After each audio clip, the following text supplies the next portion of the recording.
Nous vous savons nombreux à suivre le journal de la ville, mesdames et messieurs, voici le sommaire. Un hélicoptère du programme alimentaire mondial PAM s'est écrasé ce vendredi 10 septembre 2022 en début d'après-midi. L'incident est survenu dans le groupement d'Erubao, en territoire de Nirangongo, à une trentaine de kilomètres de Goma. Le bilan fait état de 3 membres de l'équipage survivant, secourus par la population pour les premiers soins. Affaire 21 000 $ américains, le directeur des cabinets du président de l'Assemblée nationale, Samuel Mbemba, menace de sanctions tout député qui s'y invitera sans preuve. C'est tout pour le sommaire, mesdames et messieurs. Encore une fois, bienvenue dans ce journal.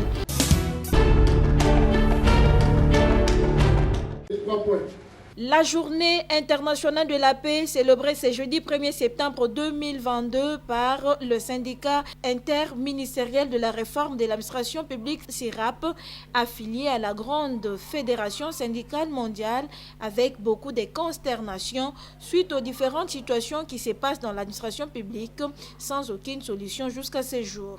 À en croire le président d'ISIRAP, l'ingénieur Paul Yapai Makengo, l'administration publique est confrontée par plusieurs blocages.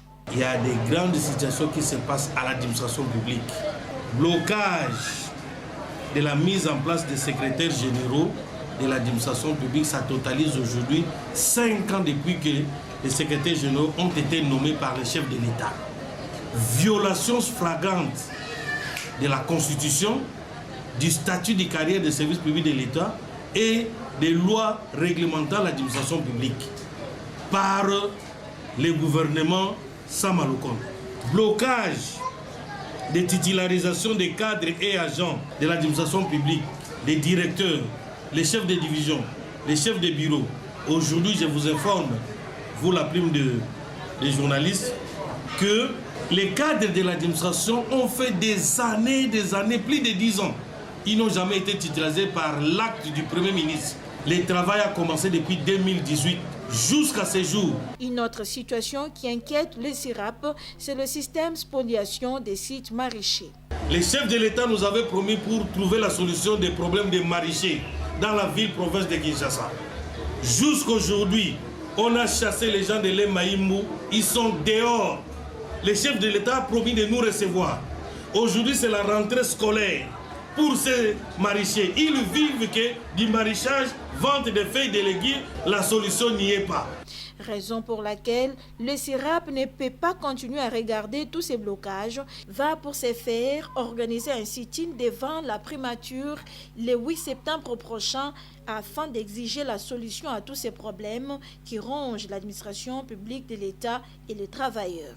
Nous avons lancé un sit-in devant les bâtiments de la primature le 8 septembre 2022, jeudi à 10h30. Nous nous sommes décidés, s'ils vont nous arrêter, ils vont nous tuer.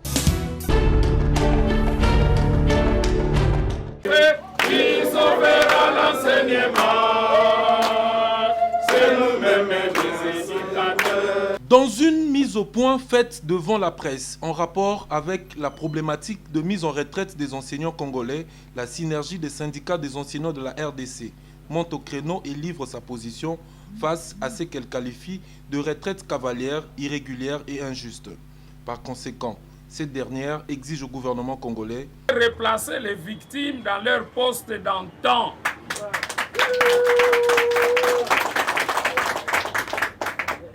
Deuxièmement, de convoquer les États généraux sur la retraite et le régime spécial de sécurité sociale des agents publics de l'État en impliquant les partenaires techniques et financiers. 3.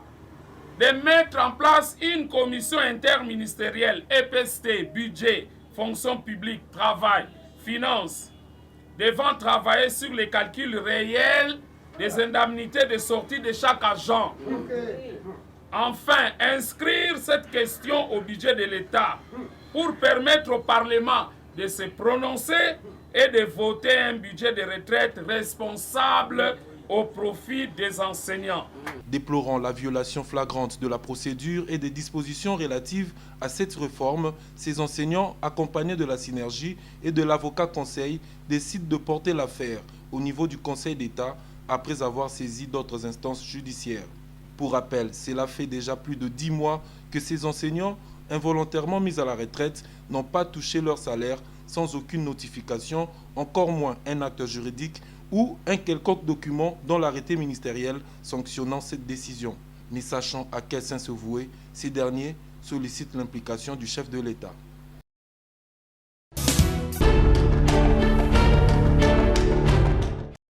À la veille de la rentrée scolaire 2022-2023, l'intersyndicale des syndicats des enseignants de l'EPST confirme la reprise des classes ce lundi 5 septembre 2022 sur toute l'étendue du territoire national. Une décision prise au cours de l'Assemblée générale de restitution tenue ce jeudi 1er septembre 2022 au lycée Toyokana. Godefroy Matondo est porte-parole de l'intersyndicale des syndicats des enseignants de l'EPST. Le gouvernement a pris l'engagement de rendre opérationnelle la transposition des grades, payer les 65 000 nouvelles unités qui sont restées et continuer à étudier cas par cas pour les enseignants et les écoles désactivées, et ainsi que la retraite, mettre les enseignants en retraite, ajouter, augmenter l'enveloppe de la retraite. Et à ce qui concerne la rémunération, le gouvernement s'est engagé à payer les 30% du deuxième palier à partir du 4e trimestre de l'année 2022. Pour ce, le banc syndical a pris l'engagement de rendre effective la rentrée scolaire 2022-2023. Donc nous demandons à tous les enseignants d'être à l'école et enseigner les élèves, car le gouvernement est en train d'exécuter les engagements qu'il a pris. Donc le 5 septembre 2022, que les enseignants se retrouvent à l'école, enseigner les élèves.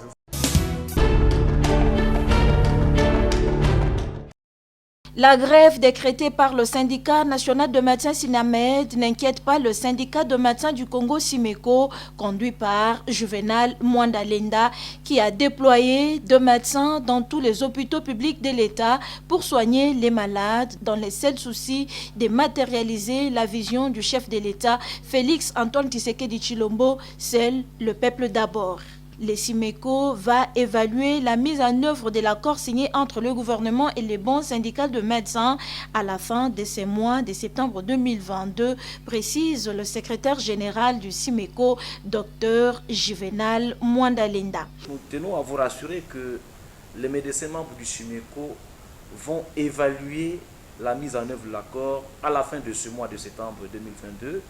Mais d'ores et déjà, il est important que vous sachiez qu'un certain nombre des réalisations ont déjà été faites, notamment la promulgation de l'ordonnance portant nomination des médecins au grade de médecin général, médecin chef clinique et médecin résident, dont nous attendons d'ailleurs la notification par les vice-premiers ministres de la fonction publique. Il y a l'examen des recours des médecins qui avaient été bloqués à la rémunération.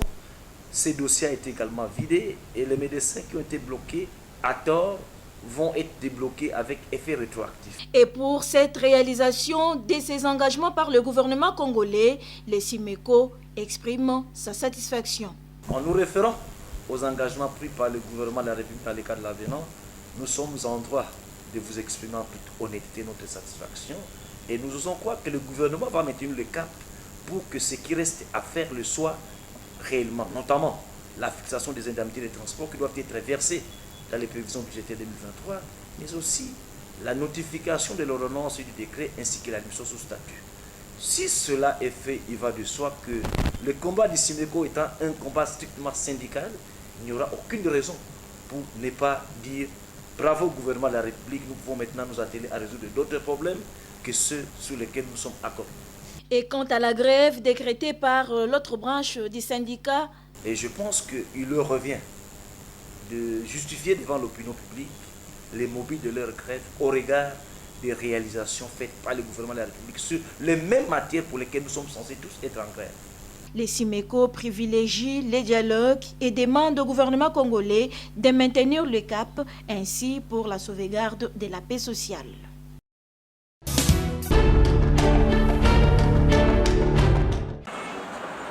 Dans le cadre de la relance du projet d'électrification du Kanluka et conformément aux recommandations du chef de l'État Félix-Antoine Tshisekedi Tshilombo, le directeur général de la Société nationale d'électricité SNEL SA, Jean-Bosco Kayombo Kayan, a réuni dans son cabinet de travail tous les intervenants dans les 10 projets en vue de sa bonne exécution. Ensuite, le DG de la SNEL a fait les déplacements du dépôt central délimité où sont entreposés une quantité importante de compteurs à prépayer de la nouvelle génération ainsi que d'autres matériels devant être utilisés dans le cadre de ces projets. Jean-Bosco Kayombo réaffirme ici la promesse du chef de l'État aux habitants de Kanluka. On ne doit pas seulement rester dans les bureaux, il faut aussi aller parfois sur le chantier pour suivre ce qui se passe. Et ici particulièrement, on est venu pour les compteurs parce que, comme vous le savez, nous avons un défi majeur à réaliser, c'est celui de lancer effectivement donc, sur terrain les travaux du camp Luka. Donc tous les préparatifs sont déjà prêts. Il y a déjà sur le chantier des équipes qui ont déjà commencé du côté moyenne tension cabine. Maintenant, je voulais me rassurer que du côté des compteurs, les quantités de compteurs qu'on avait commandés sont bel et bien là et qui sont disponibles pour être installés et voir avec les équipes qui vont travailler comment ils peuvent s'organiser et les booster pour que le travail commence. Parce que quand ça commence, il faut que ça ne s'arrête que quand c'est terminé. On ne veut pas avoir des arrêts en cours de route. Vous confirmez que la promesse du chef de l'État pour les habitants du Kanluka a été tenue? Nous tenons à la tenir. Il faudrait noter que ce qui s'est fait au Kanluka est un projet pilote qui doit être implanté dans le reste de la ville et dans l'arrière-pays.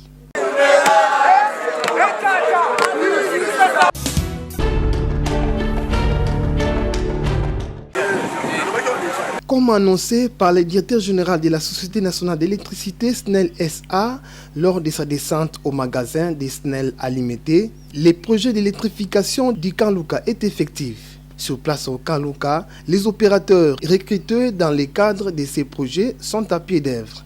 Le bureau de la SNEL, d'où les opérations seront coordonnées, est en voie de réhabilitation.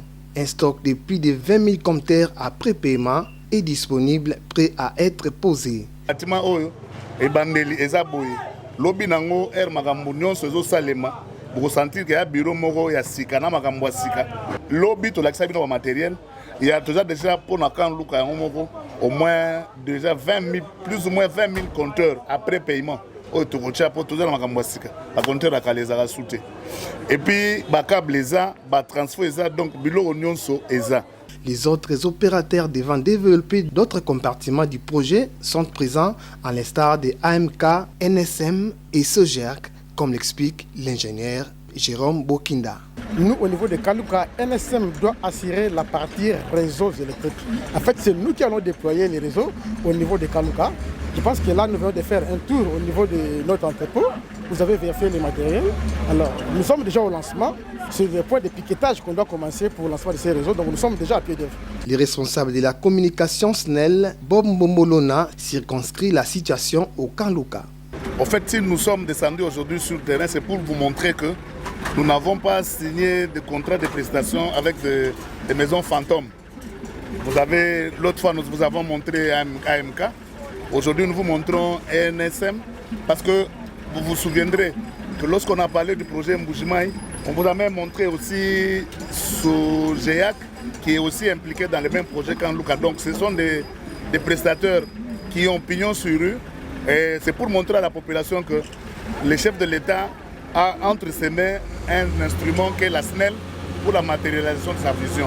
Donc que les amis de Kanluka nous fassent confiance, ils vont avoir du courant et un très bon courant.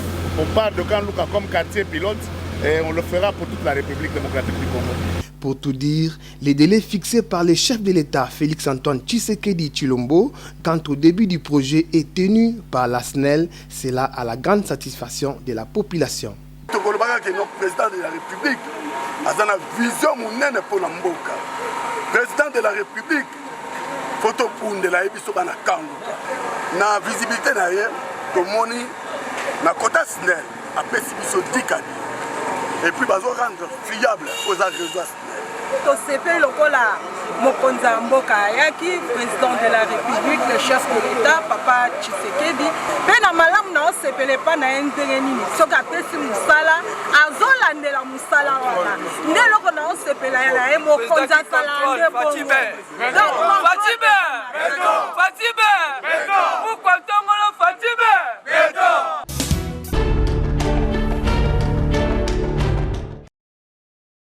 La ministre d'État, ministre de la Justice et garde de Sceaux, Rose Mutombo Kiese, s'est entretenue ce jeudi 1er septembre 2022 avec l'ambassadeur de l'Italie en République démocratique du Congo, Alberto Petrangeli, en son cabinet de travail dans la commune de La Gombe.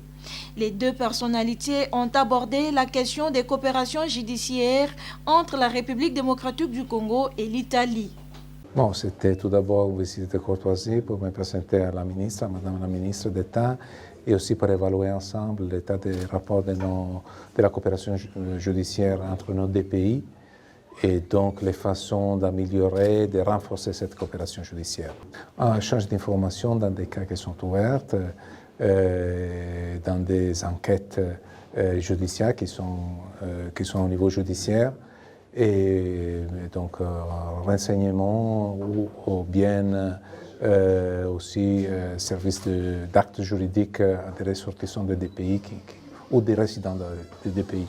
Concernant les cas de l'assassinat de son prédécesseur tué dans les périphéries de la ville de Goma, dans la province du Nord Kivu, l'ambassadeur Alberto Petrangeli a par ailleurs remercié la ministre d'État, ministre de la Justice et garde de Sceaux, Rose Mutombo Kiese, pour la coopération assurée par les autorités judiciaires congolaises et de la police nationale congolaise. Oui, je remercie la ministre pour la coopération qui a été assurée à nos autorités par les autorités judiciaires congolaises et par les autorités de police congolaises. Bon, ça, je ne peux pas le dire, c'est une décision qui doit être prise par le gouvernement, donc on va voir. Donc on n'a pas encore reçu notification du début du procès ici.